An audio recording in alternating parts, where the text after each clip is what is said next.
आज हम आर्थराइटिस के बारे में जानकारी प्राप्त करेंगे।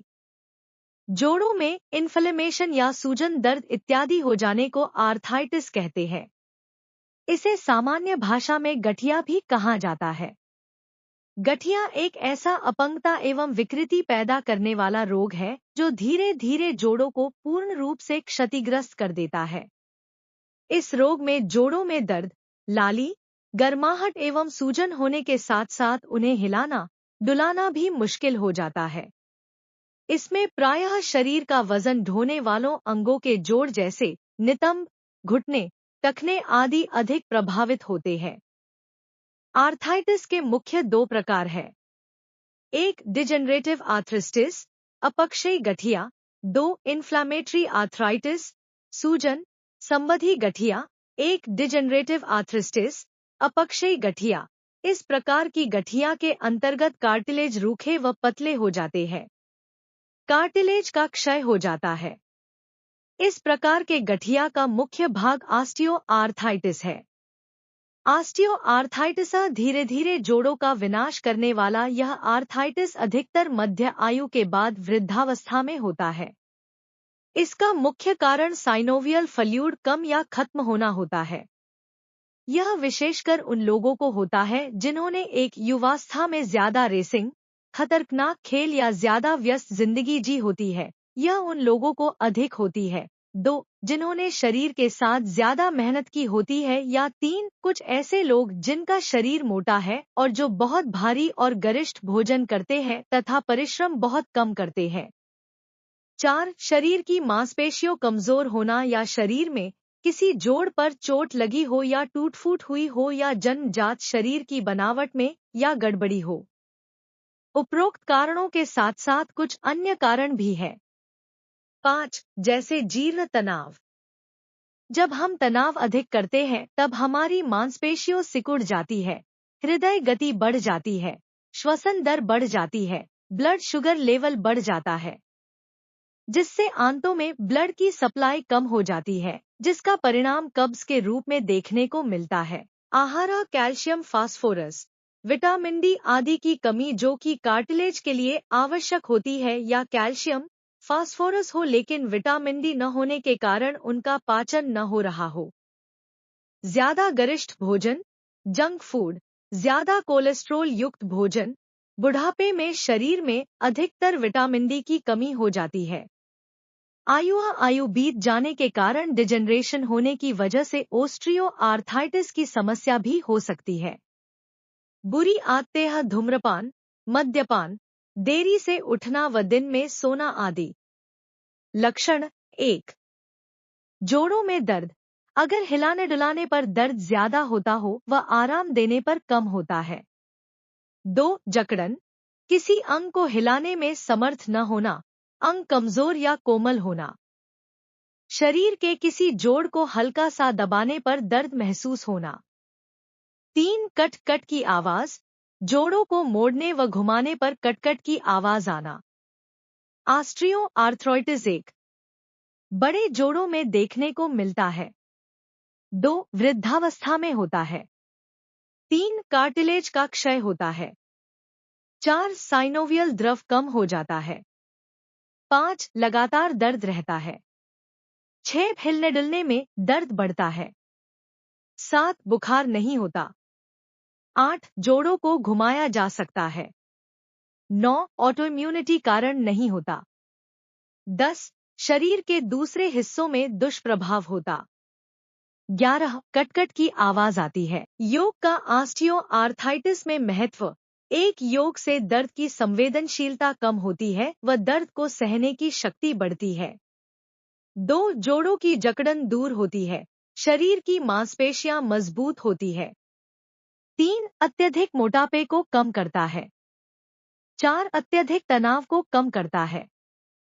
5, षटकर्म प्रभाव से प्राकृतिक रूप से विटामिन की पूर्ति करवाता है। 6, कार्टिलेज के पुनर्निर्माण रुपया जनरेटर में मदद करता है। 2, इन्फ्लामेटरी आर्थराइटिस, इसका मुख्य कारण कार्टिलेज में सूजन हो जाना होता है। इसके 3 प्रकार है। 1, रेमेटॉइड आर्थराइटिस। 2, गाउट, गठिया। 3, स्कोरियाटिक आर्थराइटिस, सोरसिम आर्थराइटिस, एक dot rheumatoid arthritis, rheumatoid arthritis. यह बीमारी युवकों एवं मध्य आयु 20 से 50 वर्ष में अधिक होती है। स्त्रियों में यह पुरुषों से 5 गुना अधिक पाई जाती है। यह छोटे छोटे अंगों में उत्पन्न होती है। एयूटिओइम्यूनी डिजीज, रूमेटॉइड आर्थराइटिस ऑटोइम्यून रोग है। ऑटोइम्यून के अंतर्गत हमारे शरीर के WBC सेल शरीर की अच्छी कोशिकाओं को ही खत्म करने लग जाते हैं। रूमेटॉइड आर्थराइटिस के अंतर्गत immune system WBC synovial membrane आदि को नष्ट कर देते हैं, जिसमें जोड़ों में सूजन बढ़ जाती है व साइजीवियल द्रव की मात्रा बढ़ जाती है। कारण अस्थि के ऊतकों की परत में ऑटो इम्यूनिटी। 1. वंशानुगत कारण। 2. धूम्रपान, मद्यपान, संक्रमण। 3. शारीरिक तनाव, ठंडा वातावरण, डिलीवरी के बाद। 4. भावनात्मक तनाव। 5. आधुनिक जीवन शैली, तनाव, परिश्रम का अभाव। Mechanism of arthritis. Limbic cortex हमारी भावनाओं को नियंत्रित करता है। हाइपोथैलेमस संवेदनशीलता को नियमित करता है व प्रतिरोधक क्षमता को प्रभावित करता है। Science and symptoms. एक हाथ की अंगुलियों, पैरों की अंगुलियों, सर्वाइकल आदि पर सूजन, जकड़न आदि। सुबह के समय दर्द ज्यादा होना, दोपहर के समय तक या थोड़ा चल पड़ने या हल्की गर्माहट मिलने पर दर्द कम हो जाना।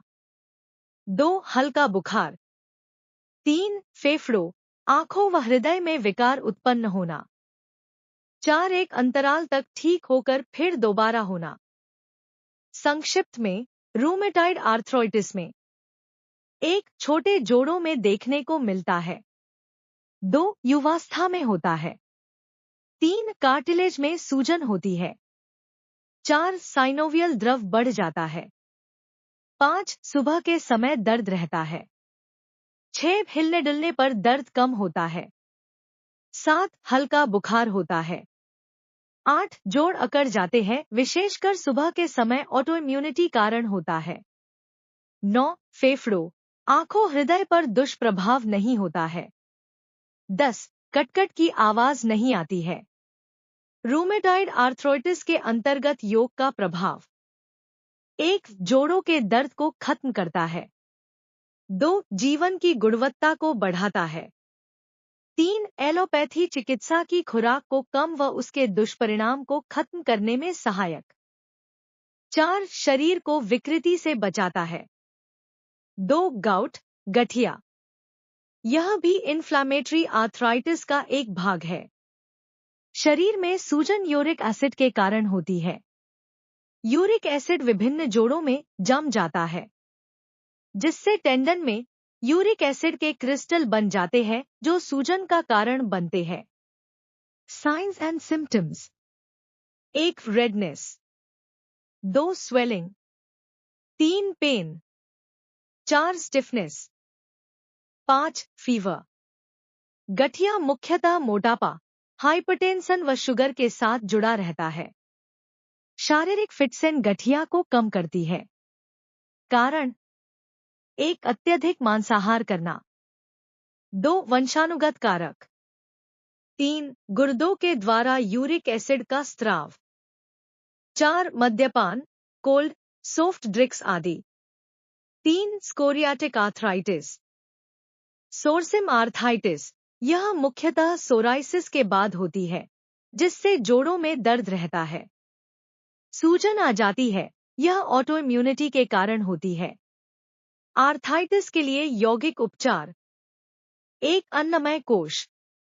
आहार, सात्विक आहार ले, ज्यादा से ज्यादा सलाद ले, छाछ, गाजर, खीरा आदि, जिससे पाचन अच्छे तरीके से हो।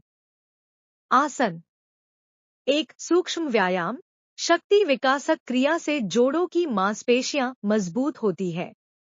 2. जोड़ों को ढीला करने वाले आसन, जिससे जकड़न दूर हो। 3. आसन धीरे धीरे व श्वासों को ध्यान में रखते हुए करना है। क्रियाएं गठिया में यूरिक एसिड की मात्रा को कम करने के लिए कपालभाति का अभ्यास करें। 2. प्राणमय कोशः प्राणायाम से जीवनी शक्ति का विकास होता है।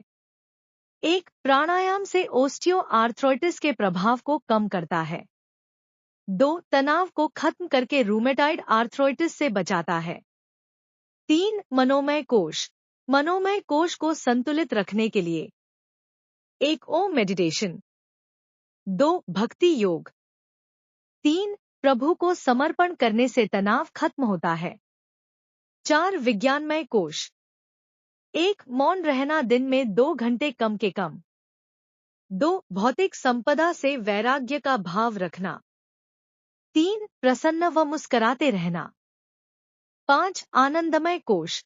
कर्मयोग, निष्काम कर्म, कर्म से आनंद लेना आदि।